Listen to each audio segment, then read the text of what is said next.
नया फिर दिन हुआ,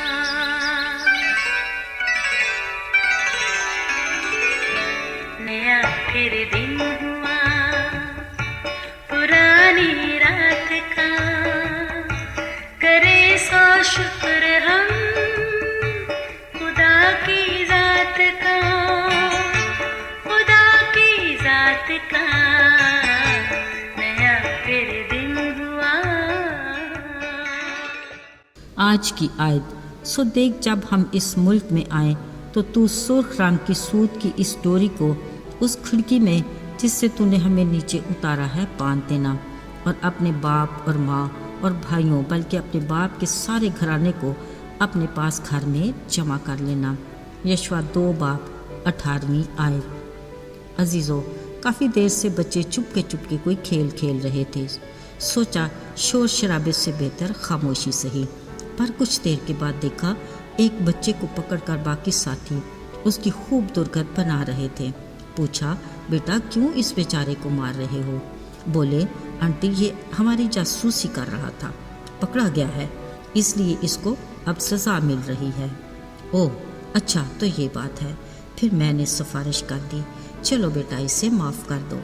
शुक्र है जासूस बच्चे की जल्द रिहाई होगी। खैर ये तो था एक खेल, मगर असल में जासूसी एक मुश्किल काम है जिसमें ख़तरे ही ख़तरे हैं, और फिर कभी कोई पकड़ा जाए तो और भी मुश्किल हालात। बावजूद इसके किसी भी जंग को जीतने के लिए जासूसी के इस मरहले से गुजरना ही पड़ता है। आगे बेचारे जासूस की किस्मत बच जाए या पकड़ा जाए। अजीज़ों, इसराइल कौम का नया लीडर यशवा नहायत दलेर इंसान था। उसे यकीन था कि कादर मुतलक खुदा उसके साथ है। आगे बढ़ने के लिए उसने रास्ते में यरू को फतह करना था। ये एक महफूज मुल्क था जिसके गिरदा गिर्द एक मजबूत दीवार थी, और उस शहर में दाखिल होने का और बाहर आने का सिर्फ एक ही रास्ता था। अब इसको फतह करने के लिए बड़ी हिकमत अमली की ज़रूरत थी। सो यशवा ने 2 मर्दों को इस मुल्क की जासूसी के लिए भेजा। चुनाचे वो रवाना हुए और नहायत होशियारी से अंदर दाखिल होकर एक कस्बी रहब नामी औरत के यहाँ गए। यरू के बादशाह को इन जासूसों की खबर मिली तो उसने उसे पैगाम भेजा कि तुम्हारे घर में जो 2 आदमी आए हैं उनको निकाल ला, क्योंकि वो हमारे मुल्क की जासूसी करने आए हैं। बात तो ख़तरे वाली थी, मगर न जाने क्या उसके मन में आया कि उसने उनको छुपा दिया और यूँ कह दिया कि वो आए तो थे मगर अब न जाने कहाँ चले गए हैं। शायद अंधेरा होते ही फाटक बंद होने से पहले ही निकल गए होंगे। अगर उनका पीछा किया जाए तो वो यकीनन मिल भी जाएंगे। असल में बात इसके बरक्स थी। रहब चुपके से उन्हें छत पर ले गई और वहाँ पड़ी सन की लकड़ियों के नीचे छुपा दिया। फिर उसने अपने मेहमानों से, जो असल में इसराइली जासूस थे, कहने लगी, मुझे यकीन है खुदा ने हमारा मुल्क तुम्हें दे दिया है। हमने ये भी सुना है कि तुम्हारे खुदा ने किस तरह तुम्हें मुल्क मिस्र से निकाला, तुम्हारे आगे बहरे कुलज़म को सुखा कर रास्ता बनाया और तुम्हारे मुकाबले में आए हर दुश्मन को शिकस्त दी। ये सब कुछ सुनकर हमारे तो दिल पिघल गए और तुम्हारा रौब हम पर छा गया। हम जान गए हैं कि तुम्हारा खुदा ऊपर आसमान और नीचे ज़मीन पर फ़कत वही खुदा है।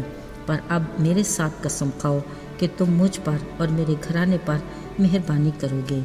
इसके लिए मुझे कोई सच्चा निशान दो कि हमारी जानें बच जाएं और हम महफूज रहें। अजीज़ों, ये तो वाकई उस कस्बी औरत की उनके लिए बड़ी मेहरबानी थी जिसने अपनी जान खतरे में डालकर उन्हें बचा लिया। सो उन्होंने उससे वादा किया कि उसकी इस मेहरबानी के बदले उससे ज़रूर वफादारी करेंगे। तब उस औरत ने बड़ी एहतियात से खिड़की पर रस्सी बांधकर उन्हें दीवार से नीचे उतार दिया, क्योंकि रहब का घर उस दीवार पर था।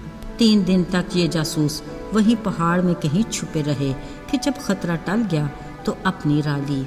जाने से पहले उन्होंने रहब को ताकीद की कि इस खिड़की में सुर्ख रंग की सूत की डोरी बांध देना और अपने सारे घराने को अपने घर में इकट्ठा कर लेना। अब जो इस सुर्ख सूत की डोरी वाले घर में होंगे वो बच जाएंगे। सो रहब ने वैसा ही किया जैसा इन जासूसों ने जाते वक्त उसे कहा था। अपनी लश्करगाह में पहुंचते ही उन जासूसों ने मुल्क के हाल के सारे वाक़यात के साथ रहब का किस्सा भी सुना दिया اور بڑے یقین سے کہا کہ خدا نے ہمیں وہ ملک دے ہی دیا ہے۔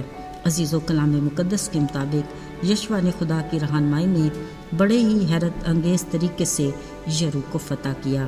یشوع کے حکم سے وہ دونوں جاسوس اپنے وعدے کے مطابق رہاب اور اس کے گھرانے کو سلامتی سے نکال کر لے آئے۔ پھر انہوں نے سارے شہر کو آگ سے پھونک دیا، فقط سونے، چاندی، پیتل اور لوہے کے برتنوں کو خداوند کے گھر کے خزانے میں داخل کر دیا۔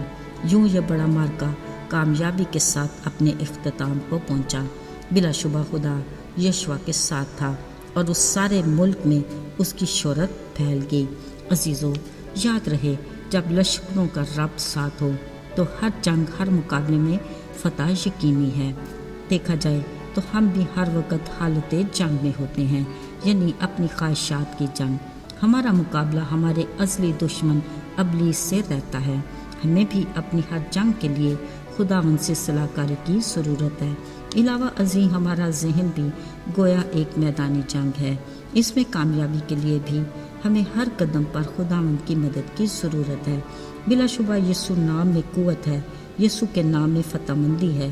اس کے لیے ہمیں خدا کی رفاقت میں جڑے رہنا چاہیے، کیونکہ وہ ہمارا زور اور ہماری قوت ہے۔ اسی کا نام سن کر ہمارا دشمن ابلیس بھاگ جاتا ہے اور ہم فتح مند ہوتے ہیں۔ آئیے دعا کریں۔ آئے قادر مطلق آسمانی باپ، لشکروں کے رب، ہم جانتے ہیں کہ تو اپنے وعدے کے مطابق ہمارے ساتھ ہیں۔ جیسے ہم تیری رفاقت میں رہتے ہیں، ابلیس اتنا ہی ہماری گھات میں رہتا ہے۔ ہمیں اپنے فضل کے باعث ابلیس کا مقابلہ کرنے کی دلیری دے۔ یسوع کے فتح مند نام میں مانگتے ہیں، آمین۔